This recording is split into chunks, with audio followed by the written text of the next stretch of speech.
Hey everyone, my name's Dan, and this is my buddy Andrew. Hello. And we're here to tell you a Bible story.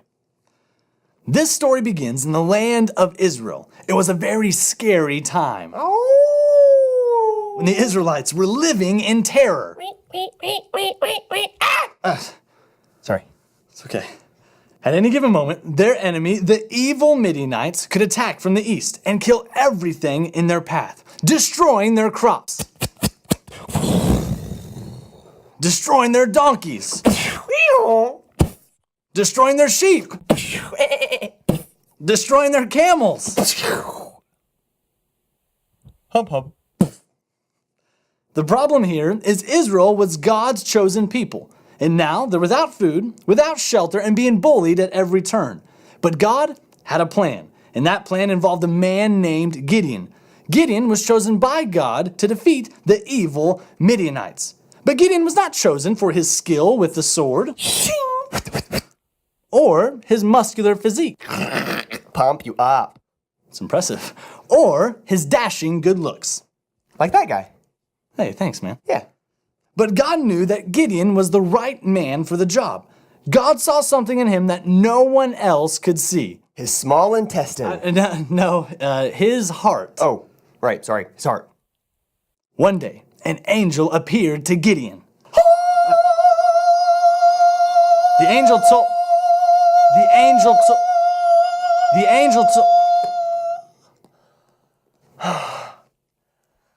Sorry, that's a big angel. I guess so.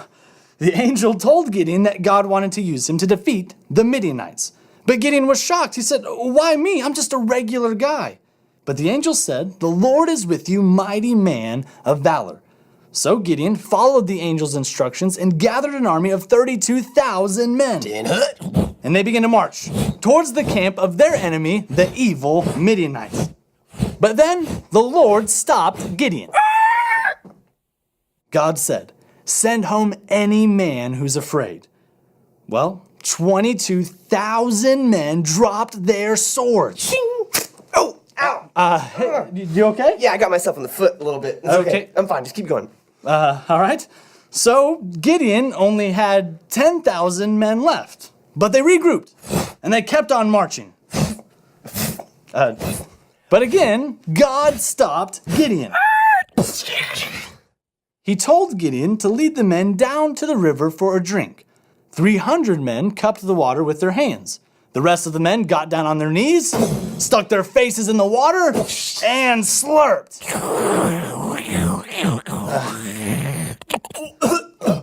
Hey, you all right? I think I swallowed a fish. What? Oh, that's salty. So God told Gideon to send those men home. Okay, good. I think I need to go to the hospital. So now, Gideon is going to face 135,000 Midianites with just 300 men? Wait a minute, why isn't Gideon afraid? Tell you what, let's rewind back to when the angel first spoke to Gideon. In the beginning, God created the heavens and the earth. Okay, no, Andrew, hang on, that's like too far back. That's like the very beginning of the Bible. Let's go fast forward just like a little bit. Sorry, you got it. I saw a beast with 7 heads and 7 crowns. Okay, no, hang on. No, that's like Revelation. That's like the end of the Bible. Let's go back to Old Testament, please. Old Testament, Yes. You got it. Like a cluster of grapes. Okay, no, Song of Solomon, let's get out of there. Okay, let's go to Judges chapter 7, please. The Lord is with you, mighty man of valor. Okay, that's it. The angel called Gideon a mighty man of valor.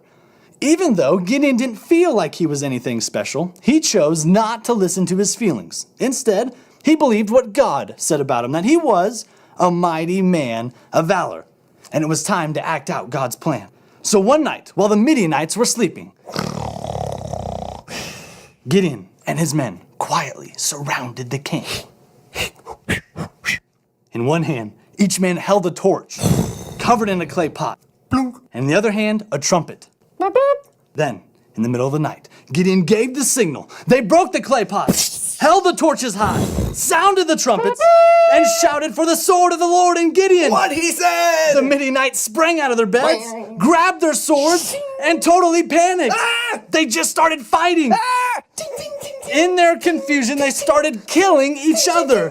Ow, ow, Uncle Pete, it's me, stop! Gideon and his men stood back in amazement as the Midianites completely destroyed themselves.